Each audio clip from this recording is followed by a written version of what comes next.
Bonjour à tous, je vous propose de faire une lecture des 4 parties du discours du président Xi Jinping au sommet économique mondial de Davos, discours qui a été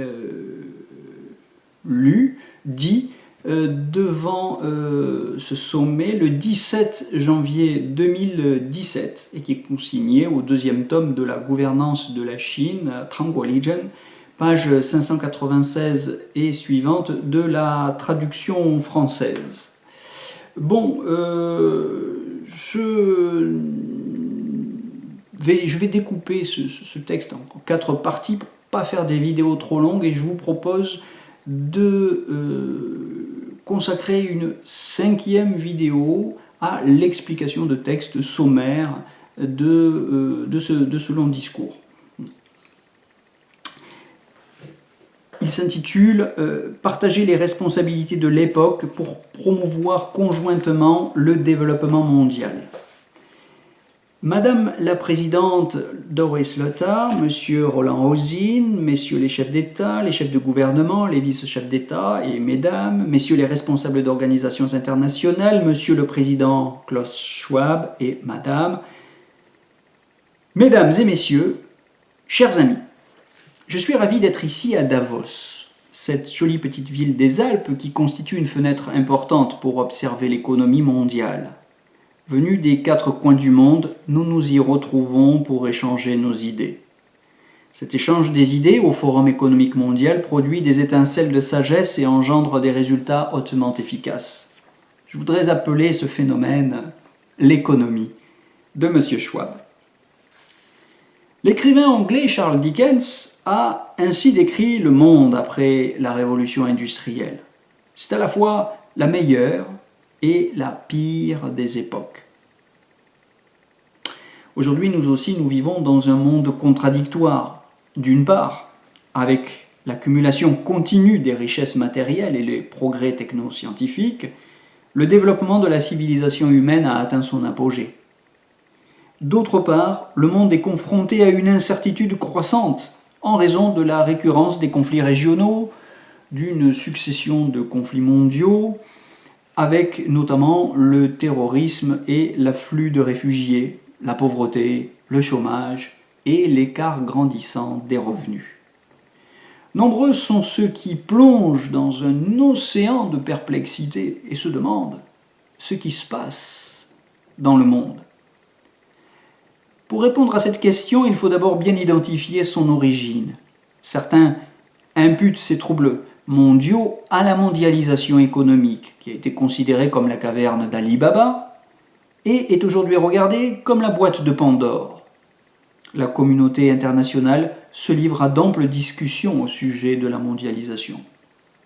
Aujourd'hui, je souhaiterais présenter mon opinion sur l'économie mondiale en prenant comme point de départ les questions relatives à la mondialisation. Selon moi, beaucoup de problèmes tourmentant le monde ne sont pas dus à la mondialisation.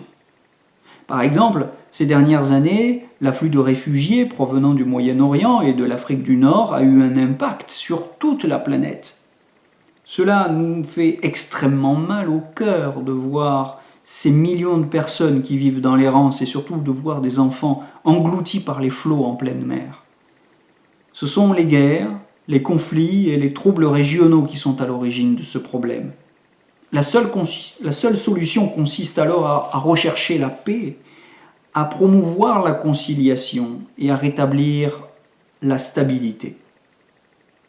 Un autre exemple, la crise financière internationale n'est pas une conséquence inévitable du développement de la mondialisation, mais celle de la poursuite excessive des intérêts par les capitaux financiers et de la grave carence du contrôle financier.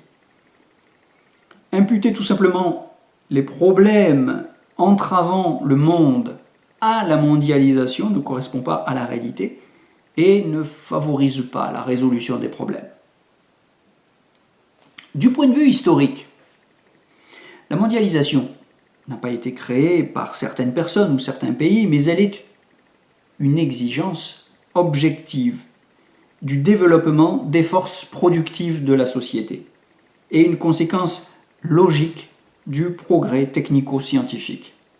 La mondialisation a fourni un puissant moteur à la croissance économique en promouvant la circulation des marchandises et des capitaux, le progrès technoscientifique, la progression de la civilisation et les échanges entre les populations des différents pays. Nous devons bien entendu avouer que la mondialisation est une épée à double tranchant. Lorsque l'économie mondiale se trouve dans une phase de ralentissement, il est difficile d'agrandir le gâteau de l'économie mondiale, qui risque de s'amoindrir. Les contradictions deviendront alors de plus en plus saillantes entre la croissance et la répartition, entre le capital et le travail, entre l'efficacité et l'équité, au point que les pays développés et ceux qui sont en développement en ressentent la pression et le contre-coup. La voie contre la mondialisation révèle que le processus de la mondialisation laisse à désirer, ce qui mérite notre attention et nos réflexions. Un poème antique chinois dit « Les melons de miel ont des tiges amères, les jujubiers pourvus d'épines donnent des fruits savoureux. » Du point de vue philosophique, rien n'est donc parfait en ce monde. C'est une vue incomplète si l'on considère une chose comme étant parfaite du fait qu'elle possède des avantages. C'est également une vue incomplète si l'on considère une chose comme étant un bon à rien du fait qu'elle porte des défauts. La mondialisation a effectivement entraîné de nouveaux problèmes. Cependant, nous ne devons pas lui asséner un coup de massue, mais plutôt nous y adapter, l'orienter et atténuer son influence négative, de sorte qu'elle soit davantage bénéfique à tous les pays et à tous les peuples. À l'époque, la Chine nourrissait des doutes et des préoccupations à l'égard de la mondialisation et s'inquiétait lors de son adhésion à l'Organisation mondiale du commerce en 2001. Cependant, nous étions convaincus que l'intégration dans l'économie mondiale constituait une tendance historique. Pour développer l'économie chinoise, il fallait avoir le courage de nager dans le vaste océan du marché mondial. Si l'on avait toujours peur d'affronter la tempête et l'inconnu, on finirait tôt ou tard par se noyer en mer. Ainsi, la Chine a-t-elle pu courageusement avancer vers le marché mondial. Pendant cette période, nous avons bu la tasse. Nous avons été confrontés à des tourbillons et des tempêtes, mais nous avons finalement appris à nager. C'est ainsi que nous avons fait un bon choix stratégique. Le vaste océan de l'économie mondiale, que vous le vouliez ou non, il est toujours là et incontournable. Si quelqu'un tente d'interrompre artificiellement le flux des capitaux, des technologies, des produits, des secteurs et des ressources humaines entre tous les pays, pour que l'océan de l'économie mondiale se transforme en lac et en cours d'eau isolé, c'est une idée impossible, qui ne correspond pas à sa tendance historique. L'histoire humaine nous enseigne que les problèmes ne doivent pas faire peur.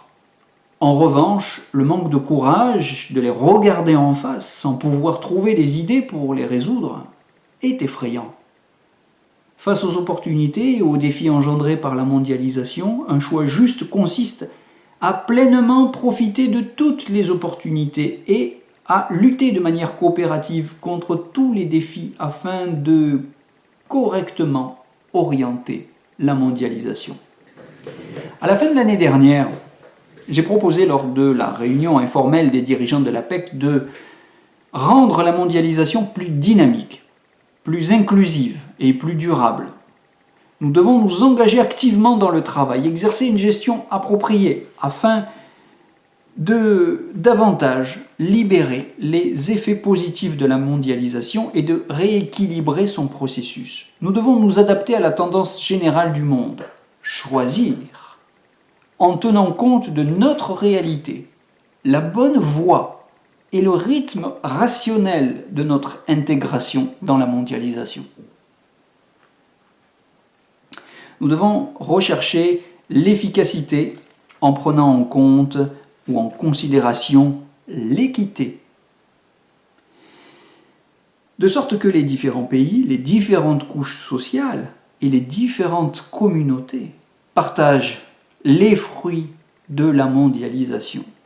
C'est la responsabilité des dirigeants à notre époque ainsi que l'attente de tous les peuples à notre égard. Fin de la première partie.